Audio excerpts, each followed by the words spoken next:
नमस्कार दोस्तों, आपका स्वागत है आपके अपने चैनल स्टडी वाइंस ऑफिशियल पर। तो आज के इस वीडियो में हम बायोलॉजी सीरीज़ की नेक्स्ट वीडियो टिश्यू यानी ऊतक के बारे में पढ़ेंगे। तो इम्पोर्टेंट टॉपिक है। पहले हम पूरे टॉपिक को अच्छे से पढ़ेंगे और लास्ट में प्रीवियस ईयर क्वेश्चन भी कवर करेंगे। तो चलिए बिना देरी किए हुए वीडियो को शुरू करते हैं। तो चलिए वीडियो की शुरुआत करते हैं और सबसे पहले देखते हैं कि टिश्यू शब्द का प्रयोग सबसे पहले किसने किया था। तो सर्वप्रथम टिश्यू शब्द का प्रयोग फ्रांस के वैज्ञानिक बीशेट ने किया था। और जो टिश्यू शब्द है इसका विकास एक लैटिन शब्द टेक्सचर से हुआ है। तो टेक्सचर से ही ये टिश्यू शब्द बना है और टेक्सचर लैटिन भाषा का शब्द है जिसका अर्थ है बुनना। तो इसी से बना है टिश्यू। और सबसे पहले टिश्यू शब्द का प्रयोग किसने किया था? तो बीशेट ने किया था। और ऊतक के अध्ययन करने वाले विज्ञान को हिस्टोलॉजी कहते हैं। तो ऊतक के अध्ययन को क्या कहा जाता है? हिस्टोलॉजी कहा जाता है। और हिस्टोलॉजी से संबंधित अध्ययन की शुरुआत सर्वप्रथम इटली के वैज्ञानिक मार्केलो माल्फिगी ने की थी, इसीलिए इन्हें फादर ऑफ हिस्टोलॉजी कहा जाता है। तो टिश्यू के अध्ययन को हिस्टोलॉजी कहते हैं और हिस्टोलॉजी से संबंधित अध्ययन की शुरुआत सबसे पहले किसने की थी? तो मार्केलो माल्फिगी ने की थी, इसीलिए इन्हें फादर ऑफ हिस्टोलॉजी कहा जाता है। तो अब आगे देखते हैं कि ऊतक यानी टिश्यू है क्या। तो समान कोशिकाओं का समूह जो किसी विशेष कार्य को करने के लिए एक जगह एकत्रित होते हैं उन्हें ऊतक कहा जाता है। तो जब कोशिकाएं समूह में होती हैं तो उसे ऊतक कहा जाता है। तो जैसा कि मैंने आपको कोशिका वाली वीडियो में बताया था कि जो भी जीवधारी होते हैं, जो भी लिविंग ऑर्गेनिज्म है, उनकी सबसे छोटी इकाई क्या है? कोशिका है। जैसे कि हमारा शरीर है, अगर हमारे शरीर को छोटे छोटे पार्ट्स में डिवाइड कर दें तो जो सबसे छोटी इकाई होगी वो क्या होगी? कोशिका। तो हमारा शरीर कई सारी कोशिकाओं से मिलकर बना है। तो हमारे शरीर की सबसे छोटी इकाई क्या है? सेल यानी कि कोशिका। और इन्हीं कोशिकाओं के ग्रुप को क्या कहते हैं? तो टिश्यू कहते हैं। सबसे छोटी इकाई है कोशिका, और जब यही कोशिकाओं का ग्रुप मिल जाता है तो उसे ऊतक कहा जाता है। और ऊतक के ग्रुप से अंग बनता है और अंगों से मिलकर अंग तंत्र बनता है और अंग तंत्र से मिलकर एक जीवधारी का शरीर बनता है। तो जैसे सबसे छोटी इकाई क्या है? सेल। सेल को मिलाकर क्या बनेगा? ऊतक। और ऊतक को मिलाकर कोई ना कोई अंग बनेगा। जैसे हमारे शरीर में ही देखो, पाचन तंत्र का उदाहरण लें तो छोटी आंत, बड़ी आंत, अमाशय, ये क्या है? ये सभी अंग हैं। तो ये ऊतक के समूह से बने हैं। और अंगों के समूह से क्या बनेगा? अंग तंत्र बनेगा। जैसे कि छोटी आंत, बड़ी आंत, अमाशय, इन सब से मिलाकर क्या बनेगा? पाचन तंत्र बनेगा। और अंग तंत्र को मिलाकर क्या बनेगा? एक जीव बनेगा, जीवधारी का शरीर बनेगा। तो सबसे छोटी इकाई है कोशिका और कोशिका के ग्रुप को ही ऊतक कहा जाता है। तो समान कोशिकाओं का समूह जो किसी विशेष कार्य को करने के लिए एक जगह एकत्रित होते हैं उन्हें ऊतक कहा जाता है। और ऊतक दो प्रकार के होते हैं, जंतु ऊतक यानी कि एनिमल टिश्यू और पादप ऊतक प्लांट टिश्यू। तो आज के इस वीडियो में हम जंतु ऊतक के बारे में पढ़ेंगे, एनिमल टिश्यू के बारे में पढ़ेंगे। तो पादप ऊतक के बारे में हम जब बॉटनी पढ़ेंगे ना, वनस्पति विज्ञान पढ़ेंगे, उसमें देखेंगे। आज हम जंतु ऊतक के बारे में पढ़ेंगे। तो आगे अब हम जंतु ऊतक के प्रकार देख लेते हैं कि आखिर जंतु ऊतक कितने टाइप्स के होते हैं। तो 4 प्रकार के होते हैं जंतु ऊतक।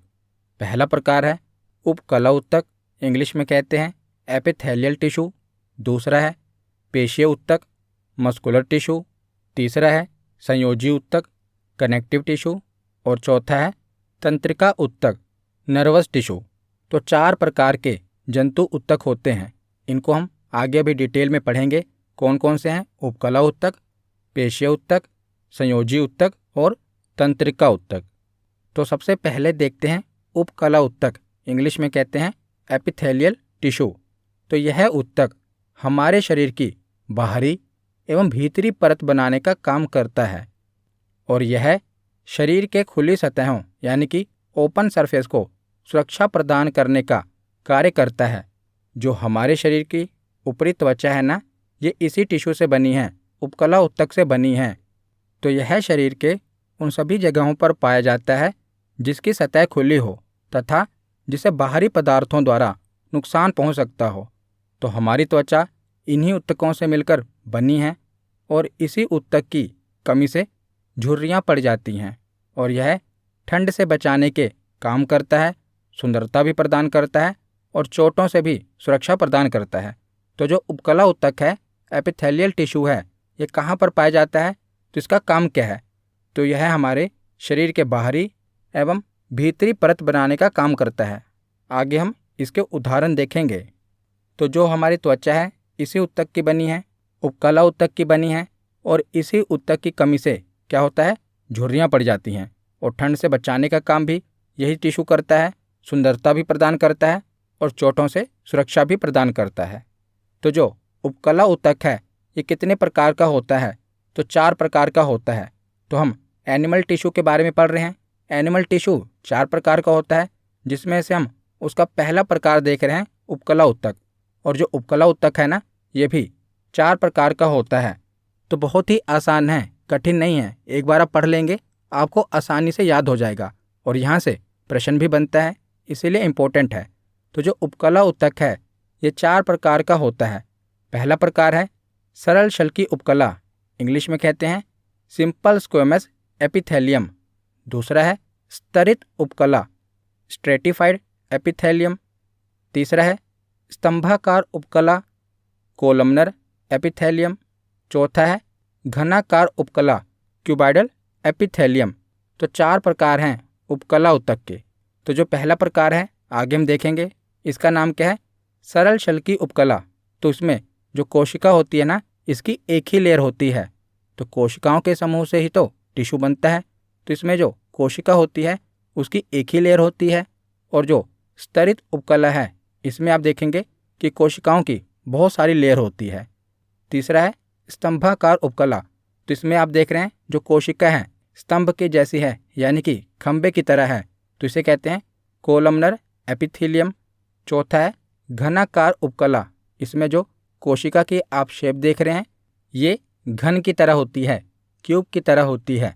तो एक एक करके अब हम इसके बारे में पढ़ना शुरू करते हैं। तो उपकला ऊतक का पहला प्रकार है सरल शल्की उपकला, सिंपल स्क्वेमस एपिथेलियम। तो ऐसे ऊतक की कोशिकाएं चपटी होती हैं और यह अत्यधिक पतली एवं कोमल सतह का निर्माण करती हैं और इन कोशिकाओं के केंद्रक भी चपटे होते हैं। तो आप ये देख रहे हैं, ये है सरल शल्की उपकला, सिंपल स्क्वेमस एपिथेलियम, जो कि चपटी है और अत्यधिक पतली है और इसकी कोशिकाओं में जो केंद्रक हैं वो भी चपटे होते हैं। तो शल्की उपकला के उदाहरण कौन कौन से हैं, तो इसके उदाहरण हैं शरीर की बाहरी सतह पर जो हमारी त्वचा है ये क्या है, ये शल्की उपकला का उदाहरण है। हम एपिथेलियम टिश्यू पढ़ रहे हैं, इसके 4 प्रकार हैं। तो चारों प्रकार में जो शरीर की बाहरी त्वचा आ रही है ये सरल शल्की उपकला का उदाहरण है। उपकला ऊतक के अंदर तो आएगी ही, पर उपकला ऊतक के अंदर भी अगर उसकी भी टाइप देखें तो सरल शल्की उपकला का उदाहरण है शरीर की बाहरी सतह। और रक्त नलिकाएं जो हैं उनकी जो दीवार होती है, जो ब्लड वेसल्स होती हैं, वो भी इसी ऊतक की बनी होती हैं। फेफड़ों के अंदर जो वायु कोश होता है, गुब्बारे नुमा संरचना होती है। जब हम सांस लेते हैं तो इसी में हवा भरती है, तो वो भी किसकी बनी होती है, तो इसी शल्की उपकला की बनी होती है, स्क्वेमस एपिथेलियम की बनी होती है। और जो हमारी ग्रास नली है, आहार नली है, ये भी किसकी बनी होती है, तो ये भी सिंपल स्क्वेमस एपिथेलियम की बनी होती है। तो ये टिश्यू कहाँ पर देखने को मिलता है, शरीर की बाहरी सतह पर, रक्त नलिकाओं की दीवार पर, फेफड़ों के अंदर वायु कोश में और ग्रास नली में। उसके बाद है स्तरित उपकला, स्ट्रेटिफाइड एपिथेलियम। तो इसका नाम ही क्या है, स्तरित, यानी कि स्तर। तो इसके आप देखेंगे कि कई सारे लेयर हैं, कई सारे स्तर हैं। तो त्वचा के उपकला कोशिकाओं को कटने और फटने से बचाने के लिए त्वचा में कई सारे एपिथेलियम परतें उपस्थित होती हैं। तो शरीर की त्वचा को कटने से बचाने के लिए ये टिश्यू हमारे शरीर पर उपस्थित होते हैं, ताकि जो कोशिकाएं हैं वो आसानी से कटे ना, इसीलिए ये त्वचा में उपस्थित होते हैं। और ये कोशिकाएं एक पैटर्न में उपस्थित होती हैं इसीलिए इसे स्तरित उपकला कहा जाता है। तो स्तरित उपकला का काम क्या है? तो इसका काम कोशिकाओं को कटने और फटने से बचाना है और ये एक पैटर्न में उपस्थित होती हैं, इसीलिए इसे स्तरित उपकला या स्ट्रैटिफाइड एपिथेलियम कहते हैं। उसके बाद आगे हम एपिथेलियम टिश्यू का तीसरा प्रकार देखते हैं, घनाकार उपकला क्यूबाइडल एपिथेलियम। तो यह घन के आकार की कोशिकाओं का बना होता है, इसीलिए इसे घनाकार उपकला कहते हैं। आप देख रहे हैं ना, इसकी जो शेप होती है घन के आकार की होती है। तो इसका मुख्य कार्य क्या है? तो इसका मुख्य कार्य स्त्राव और अवशोषण है, यानी कि सेक्रेशन और अब्जॉर्प्शन है। तो ये ऊतक कहाँ पाया जाएगा? जहाँ पर स्त्राव या अवशोषण हो रहा हो वहाँ पर यह ऊतक पाया जाएगा, जैसे कि लार ग्रंथियों में, गुर्दे की नलिकाओं में, वृषण और अंडाशय ग्रंथियों के निर्माण में घनाकार उपकला देखने को मिलती है। तो जहाँ पर भी किसी चीज़ का स्त्राव हो रहा होगा वहाँ पर आपको ये देखने को मिलेगी। जैसे लार ग्रंथियों में लार का स्त्राव हो रहा है, गुर्दे की नलिकाओं में भी स्त्राव हो रहा है, वृषण जो कि मेल में पाया जाता है और अंडाशय फीमेल में पाया जाता है। तो यहाँ से भी आपको पता है स्त्राव देखने को मिलता है। तो जहाँ पर भी स्त्राव देखने को मिलेगा वहाँ पर कौन सा टिश्यू होगा? तो घनाकार उपकला होगी, जो कि एपिथेलियम टिश्यू का प्रकार है। उसके बाद इसका चौथा प्रकार है स्तंभाकार उपकला कोलमनर एपिथेलियम। तो यह लंबी एवं पतली कोशिकाओं के एक स्तर का बना होगा। तो आप देख रहे हैं जो ये टिश्यू है इसके जो सेल हैं ये लंबी और पतली कोशिकाओं के एक स्तर का बना होता है और इसके सतह पर माइक्रोविली पाए जाते हैं। तो इसकी पहचान कैसे होती है? माइक्रोविली यानी अंगुलीनुमा संरचना जहाँ पर पाई जाती है वहाँ पर आपको ये टिश्यू देखने को मिलेंगे। जैसे जो हमारी आंत होती है, छोटी आंत, तो आप देखते हैं ना वहाँ पर अंगुलीनुमा संरचना देखने को मिलती है। तो किस चीज़ का बना होगा? कोलमनर एपिथेलियम का बना होगा। जैसे कि अमाशय की लाइनिंग और परतों में जो हमारा अमाशय है इसमें जो अंदरूनी लाइनिंग है ना, ये किसकी बनी होती है? स्तंभाकार उपकला की बनी होती है। और जो हमारी छोटी आंत है ये आप देख रहे हैं यहाँ पर भी कोलमनर एपिथेलियम देखने को मिलता है। तो जहाँ अंगुलीनुमा संरचना देखने को मिलेगी आप समझ जाना वो स्तंभाकार उपकला से बना है। तो उसके बाद एनिमल टिश्यू का सेकंड टाइप देखते हैं, पेशीय ऊतक यानी कि मस्कुलर टिश्यू। तो पेशीय ऊतक वे ऊतक हैं जिनसे जंतुओं के शरीर की पेशियाँ निर्मित होती है। तो जंतुओं में हम भी यानी कि मानव भी आ जाते हैं। तो पेशीय ऊतक कौन से ऊतक हैं? जिनसे हमारे शरीर की जो मसल बनती है ना वो पेशीय ऊतक से बनती हैं। तो पेशीय ऊतक लंबी एवं पतली कोशिकाओं का बना होता है। तो जो मसल के सेल होते हैं ये लंबी और पतली कोशिकाओं से बने होते हैं और पेशीय ऊतक हमारे शरीर में मांसपेशियों को बनाने और उन्हें नियंत्रित करने का कार्य करते हैं। और पेशीय ऊतक संकुचन के गुण के कारण अंगों में गतिविधि प्रदान करते हैं। तो पेशीय ऊतक के कारण ही हम अपने हाथों पैरों को हिलाते डुलाते हैं, क्योंकि हमारे हड्डियों के ऊपर मांसपेशियाँ पाई जाती हैं, इसीलिए हम अपने शरीर को हिला डुला सकते हैं, उसमें गति पैदा कर सकते हैं। तो इन पेशियों में विशेष प्रकार की प्रोटीन होती है जिसे संकुचनशील प्रोटीन यानी कि कॉन्ट्रैक्टाइल प्रोटीन कहते हैं। तो इसी के संकुचन और शिथिलन से गति उत्पन्न होती है। तो हमारी मांसपेशियों में कौन सा प्रोटीन पाया जाता है? कॉन्ट्रैक्टाइल प्रोटीन पाया जाता है, जिससे हम अपनी मांसपेशियों को सिकोड़ सकते हैं, फैला सकते हैं यानी रिलैक्स कर सकते हैं और इसी से गति उत्पन्न होती है। तो पेशीय ऊतक से ही हमारी जो मसल है वो बनी है। अब आगे हम जो पेशीय ऊतक है इसके टाइप्स देख लेते हैं। तो पेशीय ऊतक के 3 टाइप्स हैं। पहला है रेखीय पेशीय ऊतक। तो देखिए जो रेखीय पेशीय ऊतक है ना, इसे 3 नामों से जाना जाता है। इसे रेखीय पेशीय ऊतक भी कहा जाता है, कंकाल पेशीय ऊतक भी कहा जाता है और स्वैच्छिक पेशीय ऊतक भी कहा जाता है। तो रेखीय पेशीय ऊतक क्यों कहा जाता है? क्योंकि इन ऊतकों की जो कोशिकाएं होती हैं वो लंबी, बेलनाकार और रेखाओं की तरह प्रतीत होती हैं, इसीलिए इसे रेखीय ऊतक कहते हैं। आगे हम देखेंगे। और कंकाल पेशीय ऊतक इसलिए कहते हैं क्योंकि ये हड्डियों से जुड़ी होती हैं और स्वैच्छिक पेशीय ऊतक इसलिए कहते हैं क्योंकि इन पर हमारा नियंत्रण होता है। तो इसीलिए इसे 3 नामों से जाना जाता है। उसके बाद दूसरा प्रकार है अरेखीय पेशीय ऊतक। तो इसे भी 3 नामों से जाना जाता है, अरेखीय पेशीय ऊतक, चिकनी पेशीय ऊतक और अस्वैच्छिक पेशीय ऊतक, ये आगे अभी हम पढ़ेंगे। और तीसरा प्रकार है हृदय पेशीय ऊतक, जिससे हमारा हृदय बना होता है।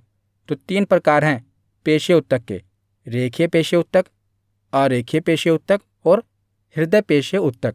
तो सबसे पहले देखते हैं रेखीय पेशीय ऊतक। तो इन ऊतकों की जो कोशिकाएं होती हैं ये लंबी, बेलनाकार और एक रेखाओं की तरह प्रतीत होती हैं, इसीलिए इसे रेखीय ऊतक कहते हैं। जैसा आप देख रहे हैं ना, ये लंबी, बेलनाकार रेखाओं की तरह प्रतीत होती हैं, इसीलिए इसे क्या कहा जाता है? रेखीय ऊतक कहा जाता है। और इसके साथ ही ये जो मसल हैं ये हमारी हड्डियों से जुड़ी रहती हैं और शरीर को गति में सहायता करती हैं, इसीलिए इसे कंकाल कोशिका भी कहते हैं। तो जो हमारी हड्डियां हैं ना, जैसे आप देख रहे हैं, जो हमारा बाइसेप है, इसके ऊपर जो मसल होती है ये कौन सी मसल होती है? तो ये रेखीय यानी कि कंकाल पेशीय ऊतक होते हैं। उसके बाद जिन अंगों पर हमारा नियंत्रण होता है और ये वहाँ पाई जाती हैं, इसीलिए इसे स्वैच्छिक ऊतक भी कहते हैं। तो जिन अंगों पर हमारा नियंत्रण होता है, जैसे हाथों पर हम अपने हाथों को अपनी मर्जी से हिला डुला सकते हैं, पैरों को अपनी मर्जी से हिला डुला सकते हैं। तो यहाँ पर भी जिन अंगों पर भी हमारा नियंत्रण होता है वहाँ पर जो मसल पाई जाती हैं वो स्वैच्छिक ऊतक की बनी होती हैं। तो तीनों नाम हमें क्लियर हो गए कि इन्हें रेखीय, कंकाल और स्वैच्छिक पेशीय ऊतक क्यों कहा जाता है। क्योंकि ये लंबी, बेलनाकार होती हैं, इसीलिए इन्हें रेखीय ऊतक कहते हैं। हड्डियों से जुड़ी होती हैं, इसीलिए इसे कंकाल ऊतक भी कहते हैं। और जिन अंगों पर हमारा नियंत्रण होता है वहाँ पर ये पाई जाती हैं, इसीलिए इन्हें स्वैच्छिक ऊतक भी कहते हैं। तो यह पेशियाँ मुख्य रूप से हाथ, पैर, गर्दन और अन्य ऐसे अंगों में पाई जाती हैं जिन पर हमारा नियंत्रण होता है। तो सीधी सी बात है, जिन अंगों पर हमारा नियंत्रण होता है ना, वहाँ पर जो मसल पाई जाती है वो किसकी बनी होगी? तो वो स्वैच्छिक पेशीय ऊतक की बनी होगी। जैसे हमारे हाथ पर जो मसल है, पैरों पर जो मसल है और हमारी गर्दन, हम अपनी गर्दन को अपनी मर्जी से हिला डुला सकते हैं ना, हमारे नियंत्रण में है। तो यहाँ पर जो भी मसल पाई जाएगी वो स्वैच्छिक पेशीय ऊतक की बनी होगी। उसके बाद देखते हैं अरेखीय, चिकनी और अस्वैच्छिक पेशीय ऊतक। तो यह पतली और लंबी होती है, परंतु इन पर रेखाएं या धारियां नहीं होती, तो इन्हें अरेखीय पेशीय ऊतक कहते हैं। और इनका संकुचन हमारी इच्छा के अनुसार नहीं होता। शरीर के वे अंग जिन पर हमारा नियंत्रण नहीं होता वे अस्वैच्छिक पेशी के बने होते हैं। जैसे कि हमारी छोटी आंत है, अमाशय है, इन पर हमारा नियंत्रण है? नहीं है। जब हम भोजन खाते हैं उसके बाद भोजन आगे जाकर पचता है, अमाशय में जाता है, छोटी आंत में जाता है, तो हम अपनी मर्जी से ये नहीं करेंगे ना कि आज हम भोजन को नहीं पचाएंगे, कल पचाएंगे। वहाँ पर हमारा जोर नहीं है। वो तो जो प्रोसेस है वो अपने आप काम करता है ना। जैसे हम भोजन खा लेते हैं उसके बाद जो पूरी प्रक्रिया है वो अपने आप काम करती है, उस पर हमारा कोई नियंत्रण नहीं है। तो शरीर के वे अंग जिन पर हमारा नियंत्रण नहीं होता वे अस्वैच्छिक पेशी के बने होते हैं, और जिन पर हमारा नियंत्रण होता है वे स्वैच्छिक पेशी के बने होते हैं। जैसे आहार नली में भोजन का प्रवाह, हम भोजन तो डाल लेते हैं, उसके बाद जो भोजन के पचने की प्रक्रिया है उस पर हमारा कोई नियंत्रण नहीं है। और शरीर के भीतरी अंगों का कार्य करना, इन पर भी हमारा कोई नियंत्रण नहीं है। तो यहाँ पर कौन सा ऊतक पाया जाएगा? तो अस्वैच्छिक पेशीय ऊतक पाया जाएगा। उसके बाद है पेशीय ऊतक का तीसरा प्रकार, यह है हृदय पेशीय ऊतक, कार्डियक मस्कुलर टिश्यू। तो हमारा हृदय पेशी का बना होता है और यह हृदय के अंदर होती है और इनकी क्रिया भी अनैच्छिक होती है। हमारी मर्जी से हमारा दिल नहीं धड़कता, बल्कि हमारे दिल की मर्जी से हम धड़कते हैं। मतलब कि जब तक हमारा दिल धड़क रहा है तब तक हम धड़क रहे हैं, तब तक हम जीवित हैं। जैसे ही दिल ने धड़कना बंद कर दिया हम भी धड़कना बंद कर देंगे। मतलब कि जो हमारा हृदय है ये हमारी इच्छा से काम नहीं करता। ये किस पेशी का बना होता है? तो ये अंदर से किस पेशी का बना होता है? तो हृदय पेशी का बना होता है। तो आगे अब हम एनिमल टिश्यू का तीसरा प्रकार देखते हैं, तंत्रिका ऊतक, नर्वस टिश्यू। तो तंत्रिका ऊतक मस्तिष्क यानी कि ब्रेन, रीढ़ की हड्डी, स्पाइनल कॉर्ड और तंत्रिकाओं नर्वस में पाए जाते हैं, और यह शरीर में की गई गतिविधियों के समन्वय और नियंत्रण के लिए जिम्मेदार हैं। तो तंत्रिका ऊतक संवेदना को शरीर के एक भाग से दूसरे भाग में भेजने का कार्य करते हैं। तो नर्वस सिस्टम पर मैं पूरी एक वीडियो बनाऊंगा, वहां पर आपको डिटेल में पढ़ाऊंगा। यहाँ पर तो आप बस इतना समझ लीजिए कि एनिमल टिश्यू का एक प्रकार है तंत्रिका ऊतक। और तंत्रिका ऊतक में क्या क्या शामिल है, तो मस्तिष्क, स्पाइनल कॉर्ड और हमारी तंत्रिकाएं, ये तंत्रिका ऊतक में शामिल हैं, जो कि संवेदना को शरीर के एक भाग से दूसरे भाग में भेजने का कार्य करती हैं। और जो तंत्रिका ऊतक है, इसकी कोशिका को क्या कहा जाता है, तो इसकी कोशिका को न्यूरॉन कहा जाता है। और न्यूरॉन तंत्रिका ऊतक की कार्यात्मक इकाई है।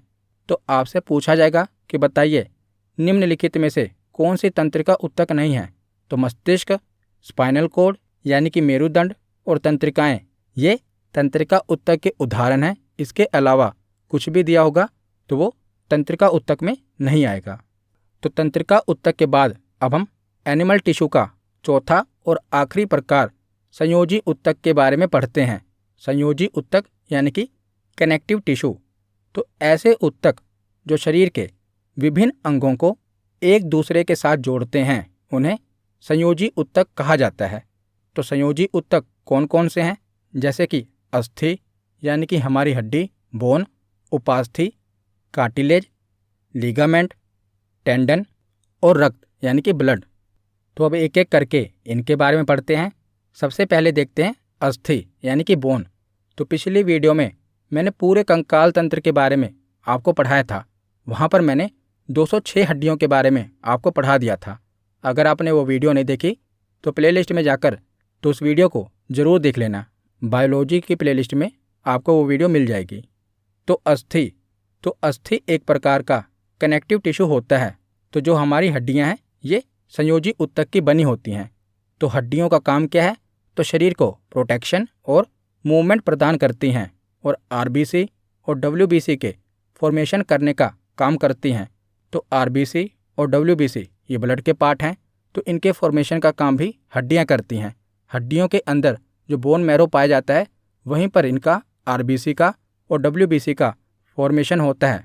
और बोन अपने अंदर मिनरल्स को स्टोर करके रखती है। तो हड्डियों के अंदर हमें कौन से मिनरल देखने को मिलते हैं, कैल्शियम और फास्फोरस। कैल्शियम क्या करती है, हड्डियों को मजबूती प्रदान करती है। और इसमें उपस्थित जो हड्डियां होती हैं, इनमें उपस्थित सेल को ओस्टियोसाइट कहा जाता है। तो अस्थि के बाद देखते हैं उपास्थि, कार्टिलेज। तो उपास्थि एक विशेष प्रकार का संयोजी ऊतक है। यह जोड़ों को नरम करने, हड्डियों को सरकने और घूमने के लिए एक चिकनी सतह प्रदान करते हैं और उन क्षेत्रों में सहायता प्रदान करने का काम करते हैं जहां लचीलेपन को बनाए रखने की आवश्यकता होती है। तो कार्टिलेज क्या है, जैसे आप देख रहे हैं ये हमारे हड्डी के दो जोड़ हैं, इनके बीच में आपको कार्टिलेज देखने को मिलेगा। तो कार्टिलेज क्या है, ये एक प्रकार की नरम हड्डी होती है। जैसे हमारा जो कान का पिन्ना होता है, कान के बाहर जो नरम हड्डी है ये उपास्थि की बनी होती है। आपकी जो नाक है, नाक के ऊपर का भाग जो देखते हैं नरम सा, ये भी उपास्थि का ही बना होता है। तो उपास्थि एक प्रकार की नरम हड्डी होती है। ये हड्डियों के जोड़ों पर आपको देखने को मिलेगी। ये क्या करती है, जोड़ों को नरम करने, हड्डियों को सरकने और घूमने के लिए एक चिकनी सतह प्रदान करती है।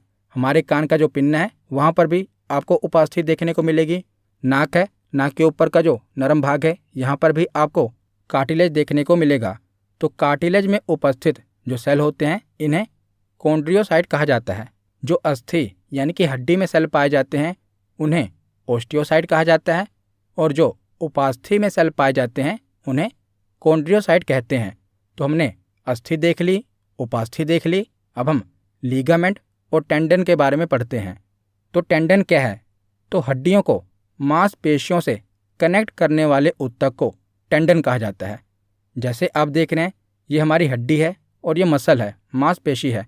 तो जो इसको आपस में कनेक्ट करती है, जोड़ती है, उस टिश्यू को टेंडन कहते हैं। और हड्डियों को हड्डियों से कनेक्ट करने वाले टिश्यू को लिगामेंट कहते हैं। जैसे आप देख रहे हैं ये हमारा पैर है, पैर की ये ऊपर की हड्डी है, ये हमारा घुटना है, ये ऊपर की हड्डी है, ये नीचे की हड्डी है। तो हड्डी को हड्डी से जोड़ने का काम कौन करती है, लिगामेंट करती है। और हड्डी को मांसपेशी से जोड़ने का काम कौन सा ऊतक करता है, तो टेंडन करता है। ये दोनों ही मोस्ट इम्पोर्टेंट है, कई बार एग्जाम में ये रिपीट हुए हैं। उसके बाद देखते हैं रक्त, ब्लड। तो रक्त या रुधिर को तरल संयोजी ऊतक कहते हैं और इनका अंतरकोशिकीय पदार्थ तरल होता है, जिसमें कोशिकाएं जो होती हैं ये बिखरी रहती हैं। तो रक्त हमारे शरीर में पाए जाने वाला एकमात्र तरल संयोजी उत्तक है। तो एकमात्र ऐसा संयोजी उत्तक है जो लिक्विड फॉर्म में है। तो ये एकमात्र तरल संयोजी उत्तक है। तो जो रक्त है इसको हम डिटेल में पढ़ेंगे। वहाँ पर हम देखेंगे कि जो हमारा ब्लड है कैसे बना है, इसके क्या क्या पार्ट्स हैं, ब्लड ग्रुप के बारे में भी पढ़ेंगे। तो ब्लड के ऊपर हम पूरी डिटेल में वीडियो देखेंगे। यहाँ पर आप इतना जान लीजिए कि जो कनेक्टिव टिश्यू है ना, ब्लड उसका पार्ट है और एकमात्र तरल संयोजी उत्तक है। तो यहाँ पर हमने एनिमल टिश्यू के चारों प्रकार देख लिए। तो यहाँ पर हमारा थियरी सेक्शन कंप्लीट होता है। अब हम प्रीवियस ईयर क्वेश्चन देखते हैं। तो पहला प्रश्न है कि किस प्रकार के उत्तक शरीर की सुरक्षा कवच का कार्य करते हैं। तो इसका सही जवाब क्या होगा? तो एपिथेलियम उत्तक यानी कि उपकला उत्तक शरीर के सुरक्षा कवच का कार्य करते हैं। तो इसका सही जवाब है ऑप्शन ए। अगला प्रश्न है कि संवेदना का चालन शरीर के एक भाग से दूसरे भाग में किसके द्वारा होता है। तो तंत्रिका उत्तक के द्वारा होता है। इसका सही जवाब है ऑप्शन डी। अगला प्रश्न है कि लीगामेंट एक रचना है जो जोड़ती है। तो लीगामेंट किसको जोड़ती है? तो ये हड्डी को हड्डी से जोड़ती है, यानी कि अस्थि को अस्थि से जोड़ती है। तो इसका सही जवाब है ऑप्शन बी। अगला प्रश्न है कि रक्त होता है तो रक्त क्या है? संयोजी उत्तक है, उपकलित उत्तक है या दोनों है?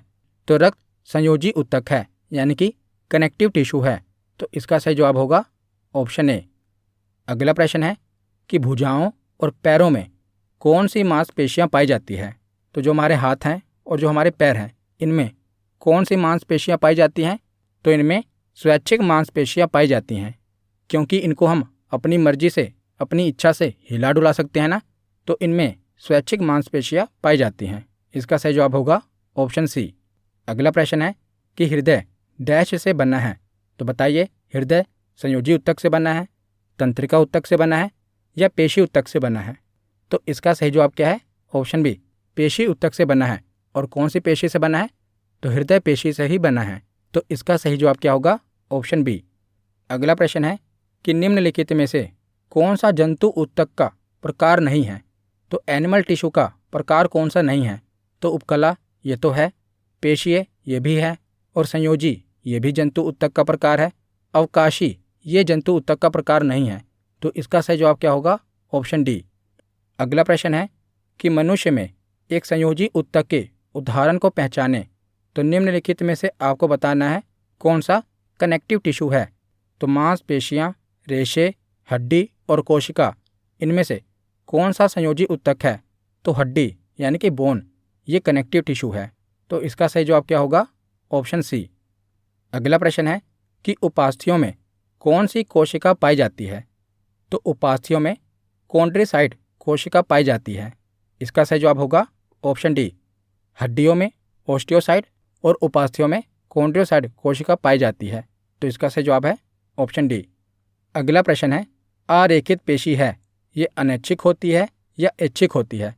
तो जो रेखीय पेशी है ये ऐच्छिक होती है और आरेखीय पेशी अनैच्छिक होती है।